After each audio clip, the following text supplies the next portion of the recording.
pagi, Bapak, Ibu, serta anak-anak yang terkasih. Sebelum kita memulai aktivitas pada hari ini, marilah kita berdoa dan mendengarkan firman Tuhan. Dalam nama Bapa dan Putra dan Roh Kudus. Amin. Bapa kami yang bertahta dalam kerajaan surga, pada kesempatan ini kami ingin mengucap syukur atas seluruh berkat dan penyertaan yang telah Engkau berikan, sehingga kami masih Kau perkenankan mengikuti pembelajaran jarak jauh. Sekarang kami akan mendengarkan sebagian daripada firman-Mu. Biarlah firman ini dapat tertanam di setiap hati kami dan menjadi pertolongan dalam menjalankan kehidupan kami. Berkati kami Tuhan, dan berikan kesehatan selalu, supaya kami tetap selalu rindu untuk mendengarkan firman-Mu. Terima kasih Tuhan, kami sambut firman-Mu hanya di dalam nama Tuhan Yesus kami berdoa. Amin.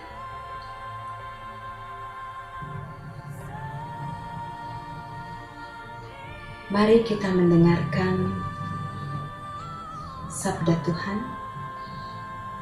Bacaan diambil dari Injil Yohanes 3 ayat 13 sampai dengan 17.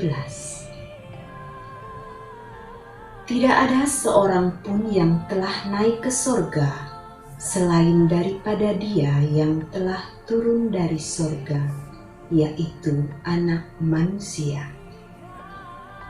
Dan sama seperti Musa meninggikan ular di padang gurun, demikian juga Anak Manusia harus ditinggikan,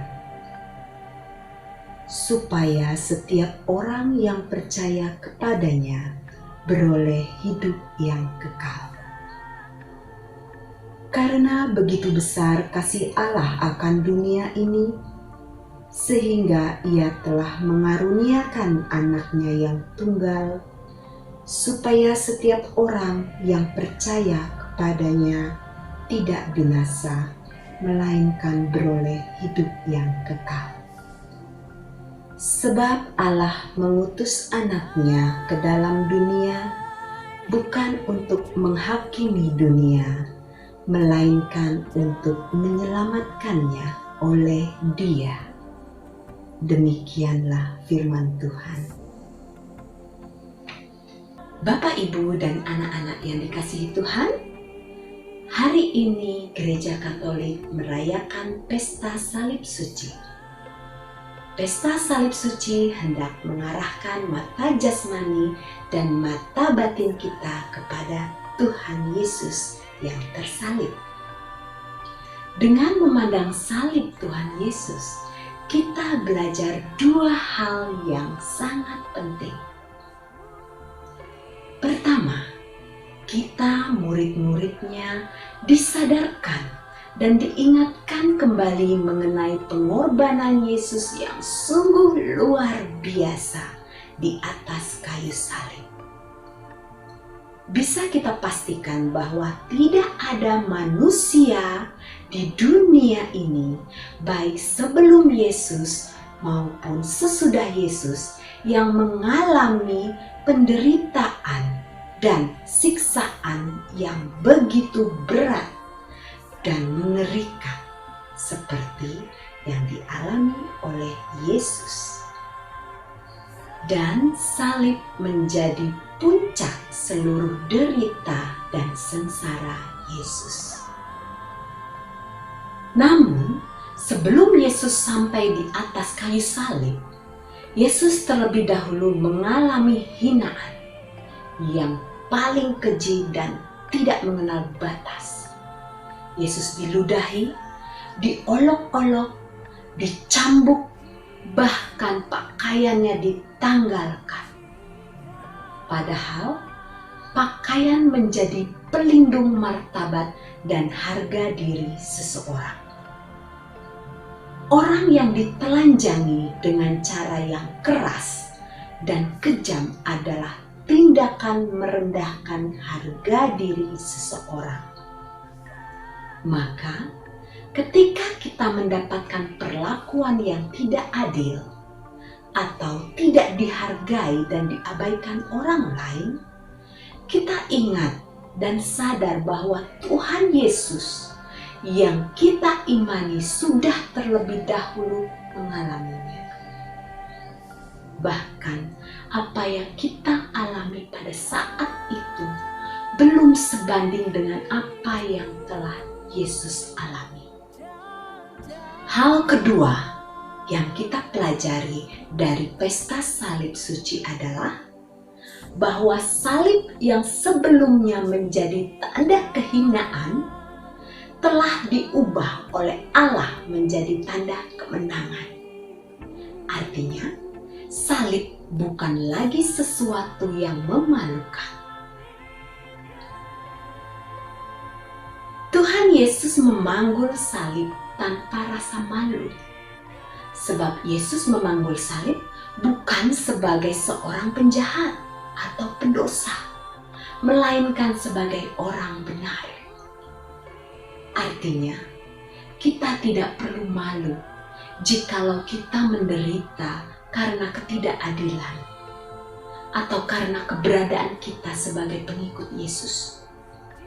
Sebaliknya, kita menjadi malu jikalau kita menderita atau diperlakukan secara tidak adil karena kita melakukan sesuatu yang jahat dan merugikan banyak orang. Dan Yesus pun menegaskan kepada kita bahwa Musa saja telah meninggikan ular. Padahal ular menjadi simbol kejahatan. Namun simbol kejahatan itu telah diubah oleh Allah menjadi sumber kesembuhan. Sehingga setiap orang-orang Israel yang sakit dan menderita akan sembuh dengan memandang ular tembaga yang dibuat oleh Musa dan digantungkan pada sebuah kayu.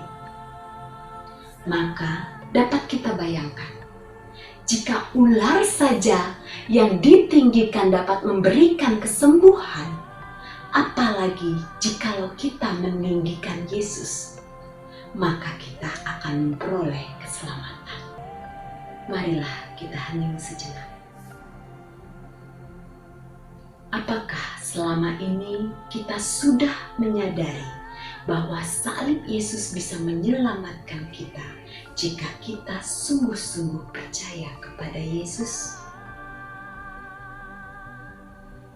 Di sini kita diajak untuk berani membuat tanda kemenangan kita, yaitu tanda salib. Marilah kita berdoa. Tuhan Yesus Kristus, Engkau telah wafat di atas salib sebagai bukti besarnya cinta kasih-Mu kepada kami. Dan berkat wafat-Mu, kayu salib yang hina diubah menjadi lambang kemenangan dan mampu menyelamatkan kami. Semoga kami para pengikut-Mu tidak malu memandang salib-Mu. Doa ini kami persembahkan dalam nama Yesus, Tuhan dan pengantara kami. Amin. Dalam nama Bapa dan Putra dan Roh Kudus. Amin. Terima kasih, Tuhan memberkati.